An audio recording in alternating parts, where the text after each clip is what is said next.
Hello बच्चों, अब हम इस पाठ का दूसरा प्रश्न देखते हैं बच्चों। इसमें है 300 मीटर सरल रेखीय पथ पर जोसेफ जॉगिंग करता हुआ 2 मिनट 30 सेकंड में एक सिरे ए से दूसरे सिरे बी पर पहुंचता है और घूमकर 1 मिनट में 100 मीटर पीछे बिंदु सी पर पहुंचता है। तो जोसेफ की औसत चाल और औसत वेग क्या होगा वो ज्ञात करना है। कंडीशन दो दे रखी है हमें, सिरे ए से सिरे बी तक तथा सिरे ए से सिरे सी तक। बच्चों पहले हम पूरी पिक्चर को समझते हैं। इसमें दे रखा है एक मार्ग है, पॉइंट ए है, ये सिरा ए और ये सिरा बी। इसके बीच की दूरी है 300 मीटर। ठीक है, तो 300 मीटर सरल रेखीय पथ पर जोसेफ जॉगिंग करता हुआ 2 मिनट 30 सेकंड में एक सिरे ए से दूसरे सिरे बी में पहुंचता है। इसे यहाँ से यहाँ पहुंचने में 2 मिनट 30 सेकंड लगे और घूमकर 1 मिनट में 100 मीटर पीछे बिंदु सी पर पहुंचता है। और यहाँ से घूम जाता है पीछे की तरफ और यहाँ बिंदु सी पर पहुंचता है। ठीक है, यहाँ से यहाँ तक कितना चला ये 100 मीटर। ठीक, और समय कितना लगा इसको, यहाँ 1 मिनट कह रहा है ना।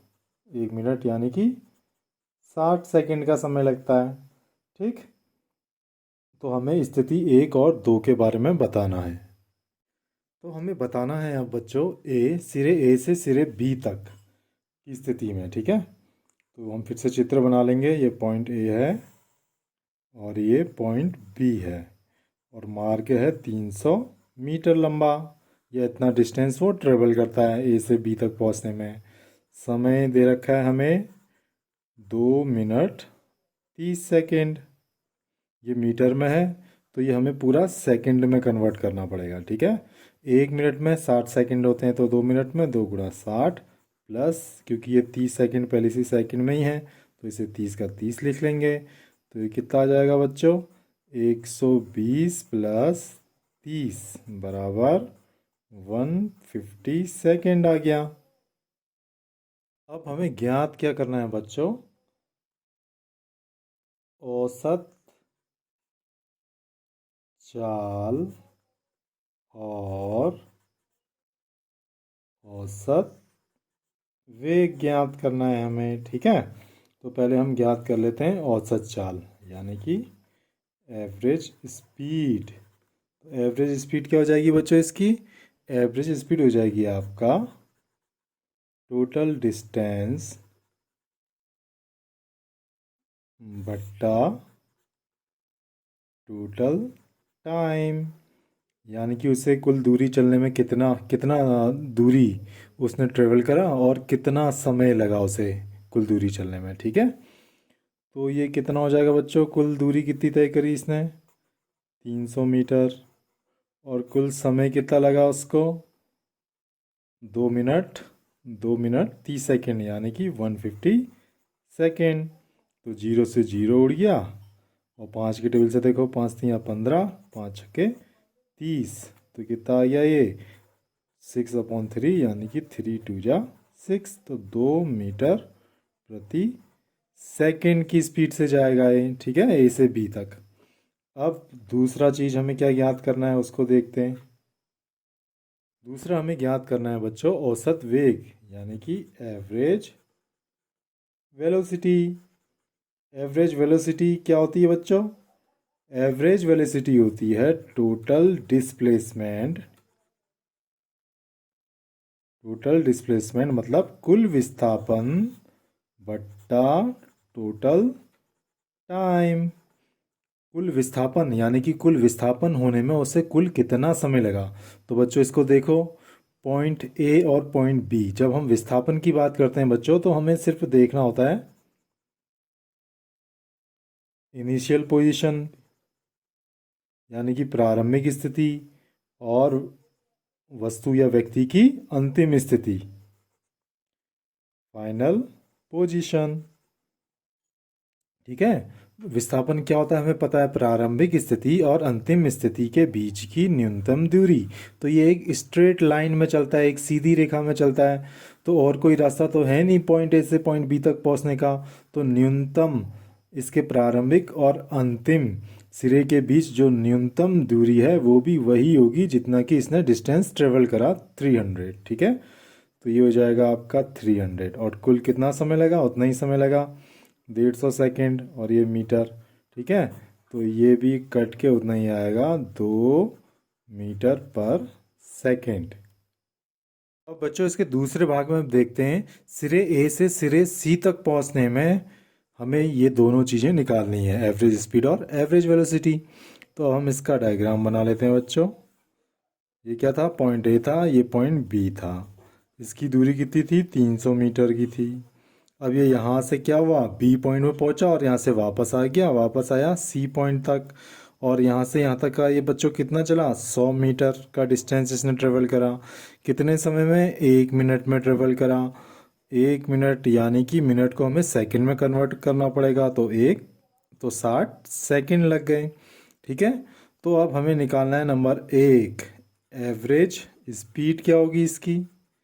तो एवरेज स्पीड निकालने के लिए हम क्या करेंगे बच्चों, वही चीज़, टोटल डिस्टेंस, कुल दूरी कितना चला वो, बट्टा कुल दूरी चलने में उसे कितना समय लगा, ठीक है, तो टोटल टाइम। तो टोटल डिस्टेंस अब कितना हो गया बच्चों, ए से बी तक तो आया वो 300, प्लस बी से सी तक आया वापस 100। टोटल डिस्टेंस है ना ये, कुल दूरी, तो इसमें ये जुड़ जाएगा सी तक आने में। और दूसरा समय भी तो जुड़ जाएगा। तो समय कितना लगा था पहले देखो, पहले से समय लगा था 150, ए से बी तक आने में कितना लगा था, 150 सेकेंड।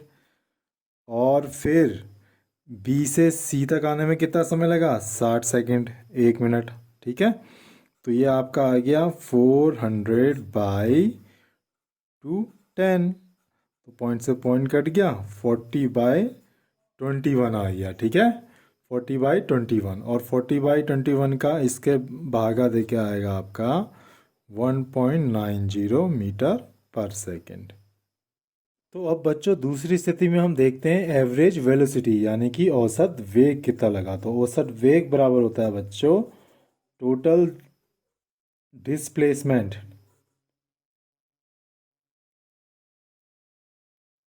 बट्टा टोटल टाइम, यानी कि कुल विस्थापन और कुल समय। तो आप अब इस प्रश्न को ध्यान से देखिए, टोटल डिस्प्लेसमेंट कितना हुआ उसका, कुल डिस्प्लेसमेंट और कुल समय, ठीक है।